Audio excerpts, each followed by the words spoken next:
Right, the next exercise that I'm going to add in directly after doing the lying decline leg raises are good old-fashioned crunches. Probably one of the best, certainly one of the best abdominal exercises to do.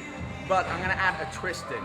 Not literally a twist, although you can add them in, but I'm going to add a secondary kind of exercise in. And that's a leg up or V up. So a double crunch if you like. Now I'll show a few variations of doing this, but really, let's be honest, an ab crunch is one of the best for hitting the upper abdominals. But with the legs up and adding a lower crunch in as well, I've got a double crunch action. I'm working my lower abs and my upper abs and having to stabilize. So a lot more muscles are coming into play and being worked than if I was just doing a floor crunch. Now we can add weight in as well, but really there's no need to add weight if you're doing your lower leg and the upper abs, because let's be honest, it's hard enough and it's going to be very efficient as a superset exercise for what we're trying to achieve, which is a chiseled, carved, defined, separated, all of these words, whatever you want to use to get that six-pack look. So here's how to do it.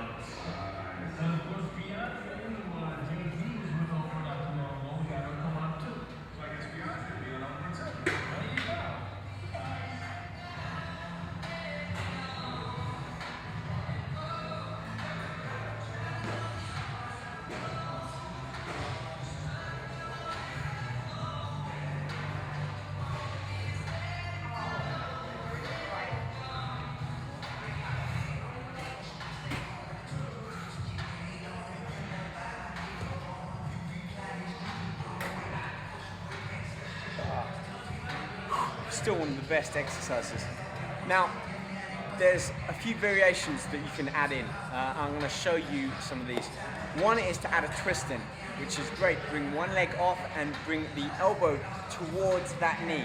So again, you've got to stabilize yourself in your core. You're working both the lower and the upper abdominals, and now we're starting to involve the obliques. These side muscles here that basically frame that six-pack, the cornerstone of what many consider to be the height or the peak of fitness. So let me show you that first.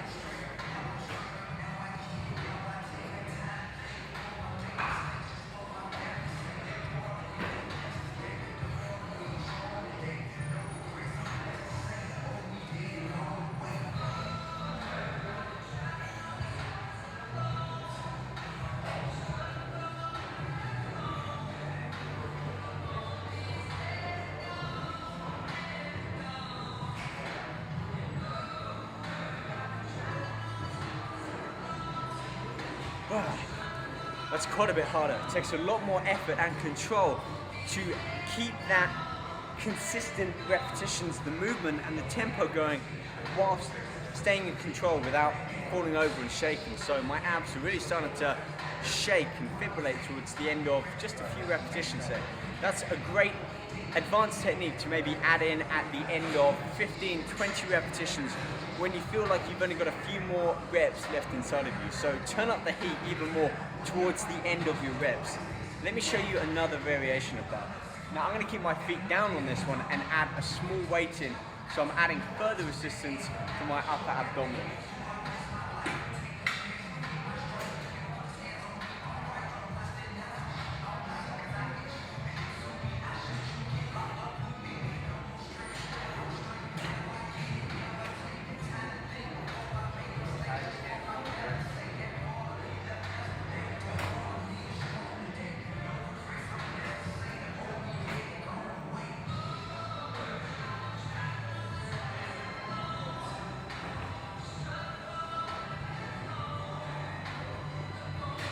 Now you can see two different ways of holding the weight and lifting it. One, I had it close to my chest, which, like when we did the first exercise, it follows that angle, the angle of closing my shoulder towards my hips. And the second one was holding the weight out, keeping the arm straight, and actually pushing the weight up as I lift up. So I'm closing the angle between the shoulders and the hips, but the weight is going vertically up. Two different ways of training, two different feelings in the muscle, and really it comes down to preference. Both are equally as good, if you like. I personally prefer keeping the weight close to my chest because I can really focus and concentrate on the repetitions and feeling that muscular contraction at the end of each repetition, instead of holding the weight out my arms may start to tire, and then I've got that balance or the stabilization that I also have to focus on and keep an eye with the weight over. And plus, at the end of the day, if anything does happen, the weight's in my chest, that's not going anywhere. It may fall off to the side. If I'm holding a plate up here, what if, and it has happened, not to me, but others I've seen, or so they say, what if I'm holding the weight and it slips, or someone knocks it, or something happens, and I have this 25-pound plate 2 feet above my head?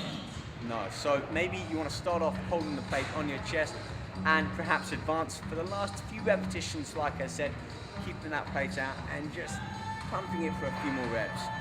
Got it? Good. Okay, let's move on to the next exercise.